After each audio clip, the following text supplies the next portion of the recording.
Hey familia, Miranda here, and today I bring to you another episode of First Viewing where I share with you my thoughts and recommendations on films that I've been watching for the very first time. So it is October, it is spooky season. No, I'm not really doing the whole 31 days of Halloween. I just kind of watch when I can, whatever I feel like watching. But anywho, you guys, let's just go ahead and get right into this and see what I have to share with you.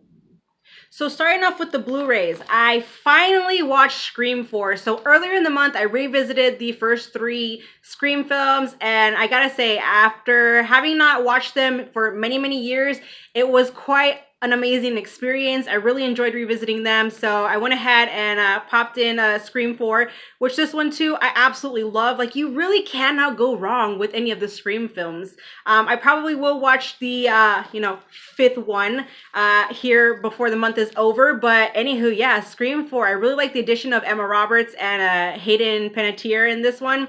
But yeah, I know Scream, it's basically the same kind of storyline in all the films, but there's always, like a new twist and stuff like that. And they're, the kills and stuff, they're all good and they're just different. So, I mean, yeah, I can easily recommend Scream 4. If you love the other Scream films, you will definitely love this one. All right, so the next film that I have for you is actually one that I streamed on Shudder, and I loved it so much that I went ahead and bought a copy day one when it was released earlier in the month, and that is this film called Watcher. And basically there's this girl, she relocates to Romania with her husband, and there's this guy, like, the building across from her that keeps looking through his window, just staring down at her window. And so there's just a crazy, like, tension and paranoia buildup that is done so well in this film. It's like you're walking in her shoes. Like, you can really feel everything.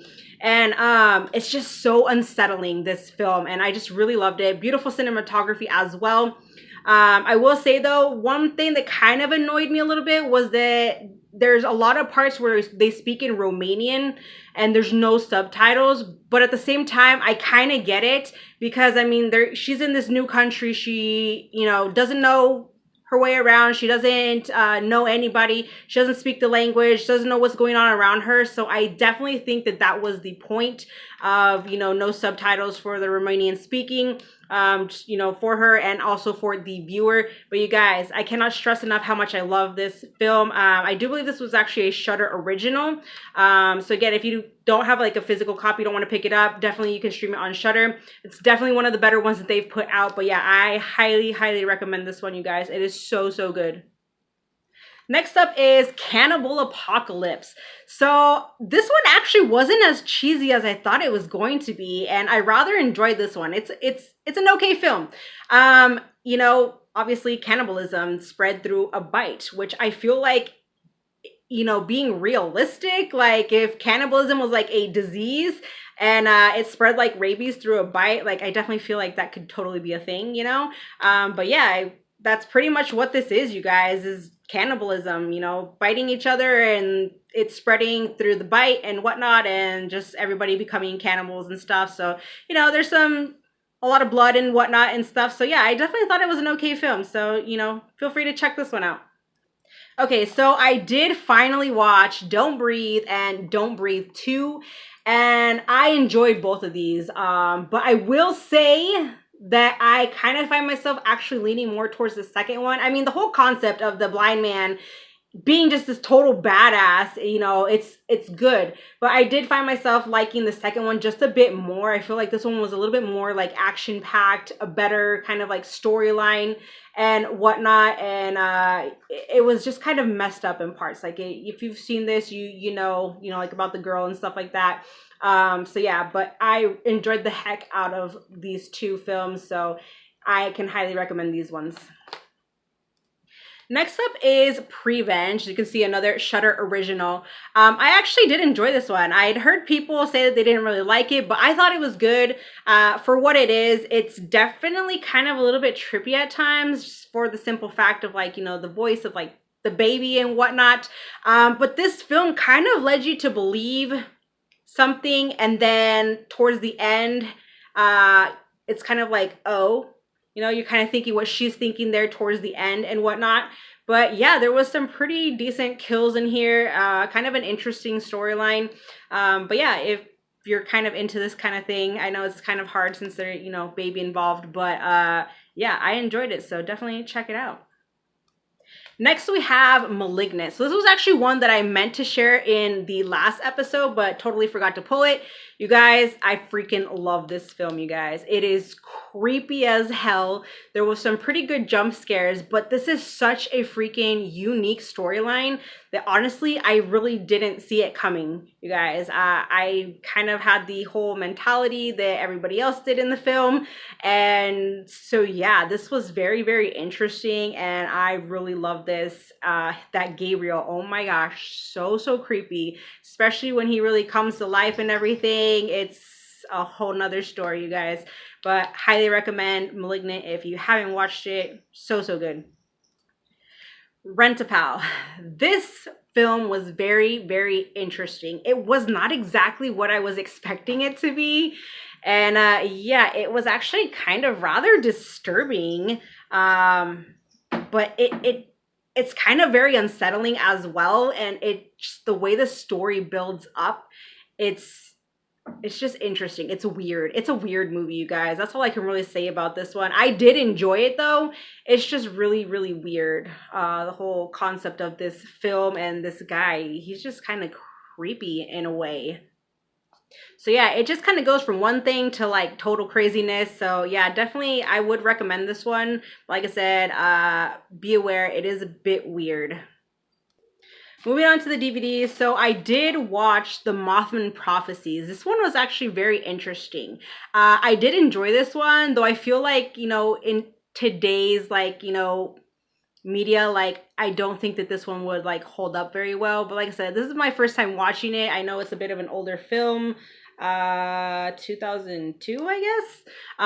But yeah, this is interesting because it is inspired by true events. And it's kind of a trip, you guys. The whole like the figure and the lights and the voice and everything of this Mothman. It's interesting, you guys. I definitely was doing research after I watched this to kind of, you know, separate, you know, fact from fiction and stuff like that and whatnot.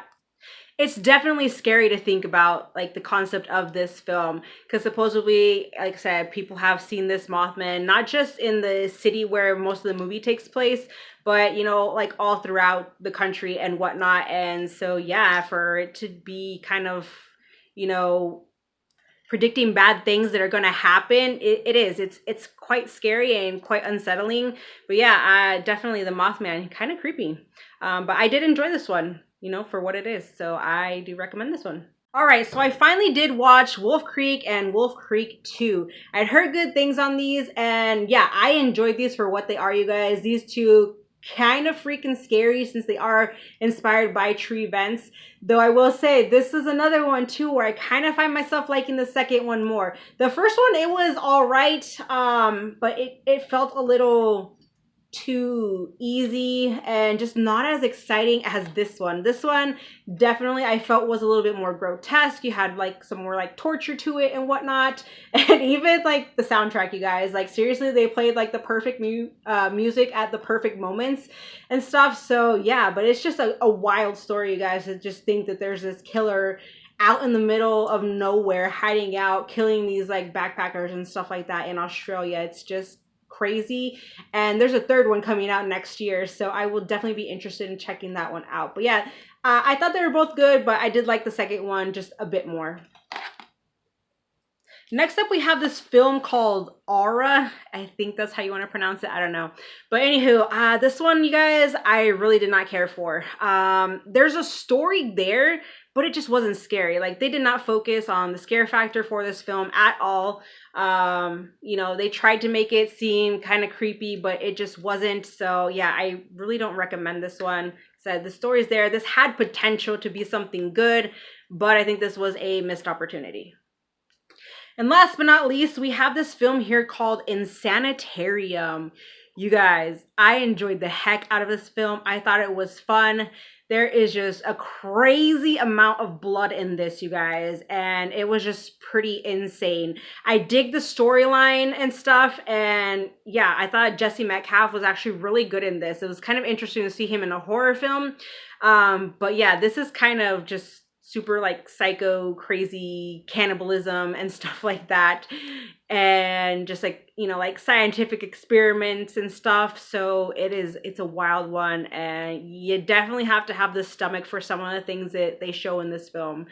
That's all I can really say. So I highly recommend this one, you guys. This was just a blast, and I loved all the gore and stuff in it, and it was awesome. So that is it for today's episode of First Viewing. Let me know if you guys have seen any of these films and what you guys thought of them. Thank you so much for watching. Join the family if you have not, and I will see you in my next video. Bye.